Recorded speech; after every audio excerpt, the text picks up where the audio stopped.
it's really cool that we're able to make this happen finally. Yeah, I'm super happy with that. You will be in the center of my stream here, and I've covered myself. I'm in the center of your stream. You're on the big screen on my stream here, buddy. Oh no! Oh no! I gotta cover all the pimples. No, it's okay, buddy. Yeah, it's okay. Don't you worry. Don't you worry. Hopefully, we can have 3 segments. I have some questions prepared beforehand, and maybe we can allow for maybe like 5 to 10 minutes of just live Q&A with my chat. Yep. And then I'll read you some messages from your Chinese fans. All good, all good. You got me. You got me for an hour, a little bit more an hour. So you can do what you want. That would be great.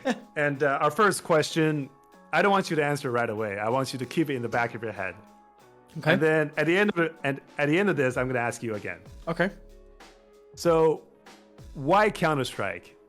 What makes Counter-Strike so special? Okay. So you want me to keep that question in my head? Okay.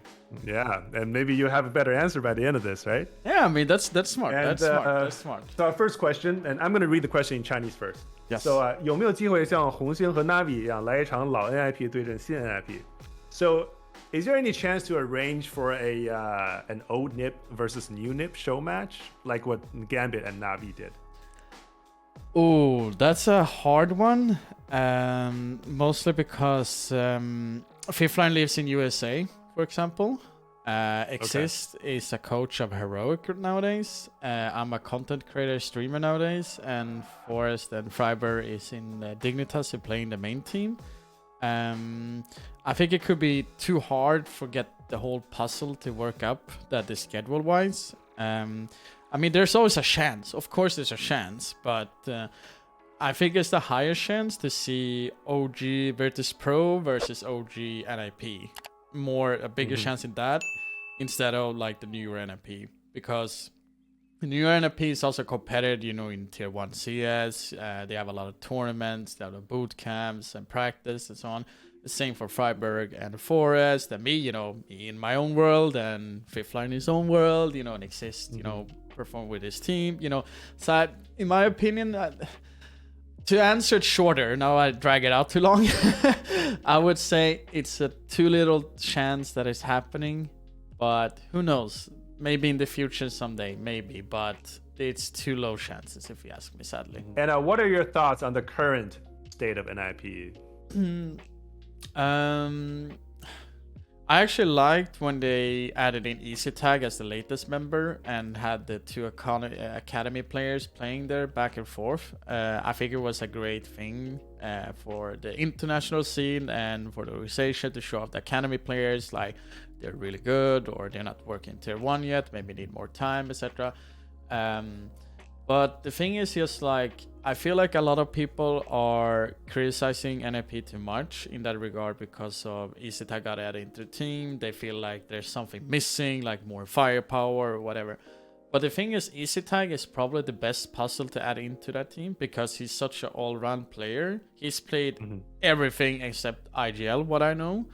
And what better player is to put in there instead of someone that's like, yeah, I can only know this. I know only this role. So for him, adding into that team, I think is a great addition to the team. And I think we need to, as people outside of that team or fans, needs to give them more time and be like, hey, this EasyTag just got recently added into the team. Device was sick in the end of 2021. He missed 2 last tournaments. They haven't had enough time for playing too much with the team. So for me, it's just like give them more time, and I think with time they will show the results that people want to see. So our next question, 你和 Forrest 的 Neo Taz Pasha 的关系是怎样的? Oh, this is going to bring back a lot of memories. So what is your relationship like with Forrest, Neo, Taz, and Pasha, the absolute OG legends? I mean, I can talk to Forrest first of all those 4 people. I'm gonna be very honest to say me and Forrest has never been close friends, and I think a lot of people will be shocked with that because we played such a long time together. But I think that we see ourselves as more like colleagues, like work buddies, but also like we have way more deeper connection than normal work buddies, for example. But we have highly respect for each other's, and Forrest or Patrick is probably one of the nicest people I ever met in esports, and the person I will take any given day, like his back, like whatever he needs or whatever necessary, I will be there for him 100% if it's needed, and I miss him every day. I do still miss him every day. It's weird to not talk to him that often anymore, or play with him, catch up with life, or whatever it is. But it's a special bond, I guess, between us. But hopefully I'm not gonna be positive. I'm positive in Corona right now.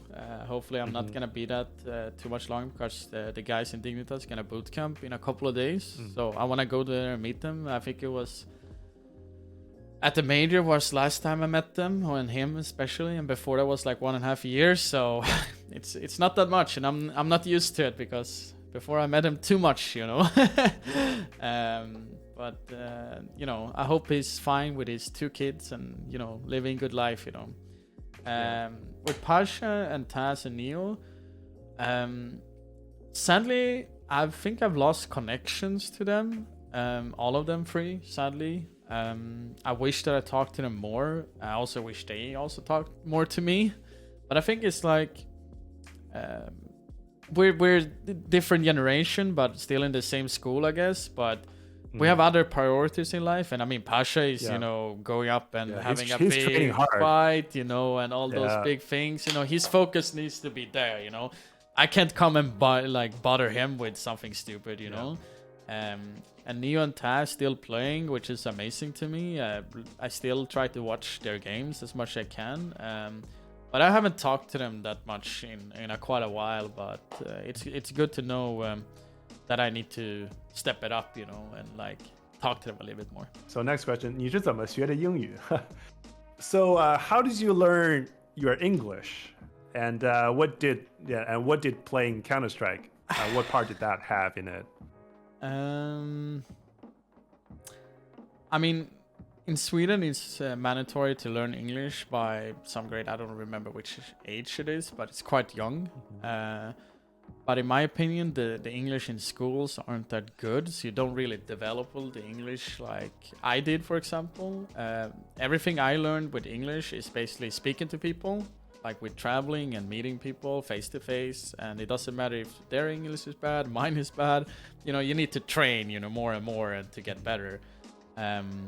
Watch a lot of movies and don't use subtitle too much, and use more English so I can see and get a better understanding. And if I don't understand the word, Google and try to understand what it means or translate it, and try to hear when someone speaks the word and see where it fits in the language and the meaning itself when you're trying to bring up a different subject or whatever word it is.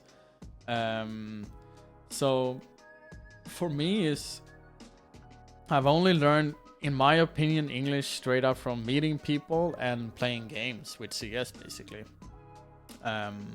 Because Sweden is it's becoming more and more like an international country, like more culture, and it's been for a long time. And that's something that I really like about Sweden, because for me, every human being has their different story and come from different culture, and it's needed for a human being to understand different cultures and respect it, because if you don't respect it, you will have more difficulties in life than actually good ones, if you ask me. And I've challenged myself so many times, especially with traveling, to meet strangers that has nothing to do with gaming or esports or CS or anything like that, to be having a normal discussion with them and get a better understanding how the world works. And for example, a story where it's a couple of years ago in Shanghai, China, of course, I met up a complete stranger there, for example, and she took me to one of the more local places to eat food and meeting the people around there. And I don't speak Mandarin and I don't understand Mandarin, for example, but she was an English teacher, so she told me and translated everything for me. And I mean, it's kind of risky to do that as a human being, because it sounds like, hey, why do you trust this person or do that, like. But for me, I like to challenge myself to get a better understanding of the world, and that was one of the best experiences I had in my life, if you ask me. And yeah, Christopher, my fans are saying on your stream, like, it's just, I'm really huge and you're really little. Yes. You can play around with it, like on your top right corner. There's like different modes that we can. Like on my end, like we're the same size. Oh, we are. I'm on the left and you're on the right. Yeah. How do I do that? That's show menu. So on the top right corner, there's just play around with it. There's like a grid mode or. Yeah, but the problem is just because on my stream I don't show the other cameras, so I can make myself the same size like this. I mean, you're all good on my end, but I'm just saying. Anyway, because my fan went to your stream and he was like, "Holy shit!" Because he sees like it's my face. Now we're the same height now, so we're the same height now, so it's fine. Yeah. So you calm down. Your game sense comes from watching a lot of demos, right? Yes. So that when you're in a pro match and you know what your opponent does. But when you're in like a face-it pug, when you play against opponents that you don't necessarily know, like you don't know their style, you don't know their habits, how do you apply your game sense then? Then I'm playing just reaction CS, and what reaction CS means to me is just like, think every players know all the standard things in the game, and if you want to play better than them, is to react with your teammates. If you see a X-nade, like a smoke, for example, thrown in Connector or Mirage, for example, and your attacker is T. What does a CT player do usually? They try to either take a sneak peek and kill you in mid when you're standing top mid, or play around the smoke and hide and so on. And for me, it's just trying to think of the way how to counter that as much as possible, is to either use a Molotov and do it by myself and try to fight him, or ask a teammate for a flashbang and I run in, kill him when he's blind, for example. But I see the game in like a chessboard, so that's just one step of the chessboard, and the chessboard restarts every round, So this is a question that I desperately need. Okay. Because me and you, we're about the same age. We're not getting any younger. No. When we're playing Face It, there's like freaking 16, 17-year-old kids who's got just like nutty aim, Mm-hmm. But how do you deal with opponents who have superior aim and reflexes? You outthink them. It's simple as that. Like, if you play against someone, let's say the newest simple, how do you break a player like that? Will you win a one-on-one duel? No. Will you win against him in a clutch situation? Depends, just on timing. Like you still have a chance, but it's not a great chance, But how do you win over a player that is better skillful than you are? Nowadays, after so many years, you have the experience and you outsmart him. But that's my 5 cents. And it is hard, to be honest, because what is it? Since a year's time, I've been playing against most talented player out there, some that has the potential, and there's some people that sticks out, etc. And I know for sure where it's like, surely I need to have the right mentality. If I feel like I'm gonna win this duel, I'm gonna win it. If I break a little bit, that kid is gonna fuck me up. Sorry the language, but he's gonna fuck me up. But if my mindset is not there, I need to outsmart him in every chance that I get. If I don't do it, I will lose the game for my team. So this one, I really want to talk to you about this. So I think you have some idea of what your nickname is in China. Oh no, wait, what is it? I forgot about it. Oh, what is it now again? I know more the Brazilian one, which is Gatinho. Okay. Gatinho, okay. But I forgot about what is the Chinese one again? I forgot about it. I knew. Anyway, I'm gonna tell you what it is. Then I'm gonna try to explain to you that it's a really good nickname. Okay. So our nickname for you is 狗头人, which is dog-faced man. Yes. But let me explain that real quick. The only reason we call you that is because of your ID, Get Right. Okay. And because you can write it as GTR, right? Yes. and GTR is 狗头人. It's dog face man. That is the only reason why we call you that. Like, there's just nothing negative, nothing disrespectful, nothing derogatory about it. Just like, I would hate myself if I couldn't get this through to you, because you have just the best, the greatest fans here in China, and it has not. Because I imagine, like, hey, because I can imagine you like, hey, dude, I'm the dog face man. Like, what? Like, please, just.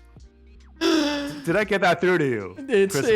You got it through to me, and it's all fine. But anyway, yeah, we have a bit of time left. I don't want to hold you for too long. I know you're very busy. It's fine. Yeah, can we allow for? Hey, so if we have any questions for Garrett, we can ask him. 来，大家有什么问题想问 Garrett？ 咱现在可以问一下。Yeah, I'm just really glad I got through the, your nickname part.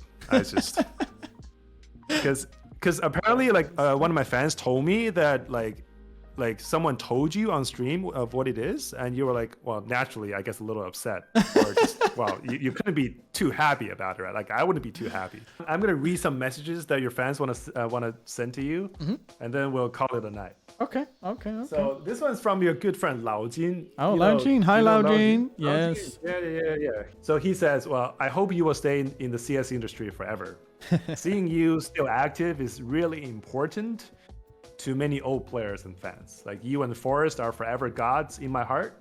I hope Swedish CS can be back on top again. And he sent me some pictures. Hold on. Okay. It's gonna bring back some memories. This is like, you guys were both so young back then. When was this? This is in 2010. That's the cigarette that was still smoking back then, though. That was about that was 2019. Yeah. He's still playing. He's like 40 now. Yeah, his daughter's like 5 years old. He's still playing. Yeah. I love it. It's just there's one bad thing with the first picture with the mouse. He gave me that mouse, and I was still playing Fnatic. I kept it through the years. That mouse that I'm holding in the hand, he gave it to me. It's a special made 1.1 Microsoft IntelliMouse. I still remember. It's Fnatic logos, Fnatic brand. Is it the 3.0? No, 1.1. The 1.1. Oh, yes. Okay. The worst thing that happened 3 years ago, I had a break-in and someone stole that mouse. Oh no! I don't have it anymore. Dude. Oh my gosh, that's so terrible. It is, because surely a lot of people who plays a lot of games have a lot of extra equipment, mice, keyboard, whatever, extras just lying around. If you break it, whatever. I had one like box where I put like all gaming memories specifically. That was that mouse. I had another mouse, so I got two mices, special made especially, and I never touched those. I never played with them. Never. I never touched them. Especially that one and another one. I even had I had one album from the Korean pop band Girls' Generation, limited edition signature from all their singers from one Korean fan in that box as well. I have a lot, like I have personal message, I have a lot like deep memories for me in that box. But sadly, 3 years ago, I had a breaking, and they stole that. Sold. And oh no! I've also been giving a lookout for seeing if someone sold those things, because if I knew that it's mine, but I couldn't find it. Anyway, so there's another one. So, hi Garrett, I started playing CS, and just know that there's hundreds of messages like this. Hi Garrett, I started playing CS in 2013, and you are the one that drew me in when I knew nothing about the game. I was the happiest when you won in 2014, and the saddest when you lost ESWC. Although you've left the stage and I've started working, I still follow you all the time. I know you will succeed in everything you decide to do, and continue to inspire us. Aww, shisha. I'm trying to bow down here, but it's not working well when you're sitting down. But thank you so much. Yeah. It means more than you think, and it's especially now when this new year happened. I got positive with COVID a couple of days ago. Yeah. How's that going, by the way? Are you feeling? I'm feeling better good. now, or? I'm good. I'm just Okay. low on energy. That's the only thing. So Yeah. I'm not. I was Yeah. really sick last week, but it was just for a day, so it was nothing. But the thing was, Yeah. I put myself in self quarantine probably too early before I was positive. I put myself in self quarantine on the 9th, so almost 3 weeks. Oh my gosh. And before we let you go, let me ask you again, Christopher. Oh yeah, that question. Why Counter-Strike? What makes Counter-Strike so special? When I was 8 years old, the game was just released. My oldest brother, Robin, we had the same computer at home. He showed me a game called Counter-Strike for the first time in my life. This was beta 5.2. Before 1.0, just Before everything really started.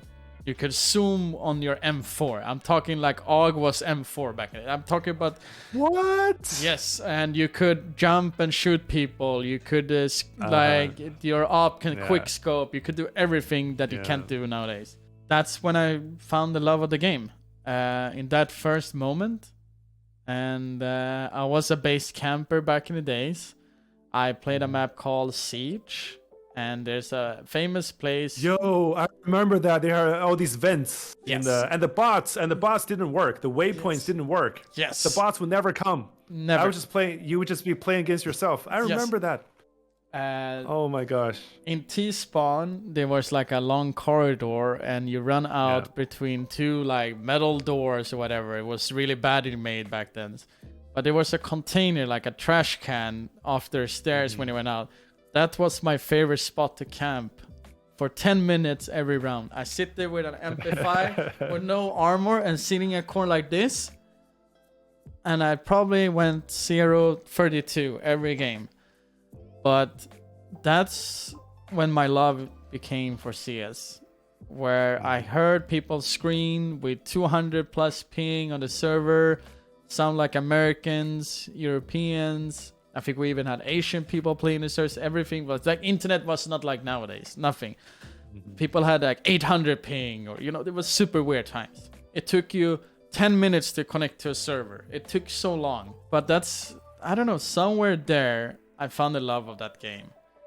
And through the years I've seen it been almost done and disappear because of the economic crisis that happened in 2008, I think it was.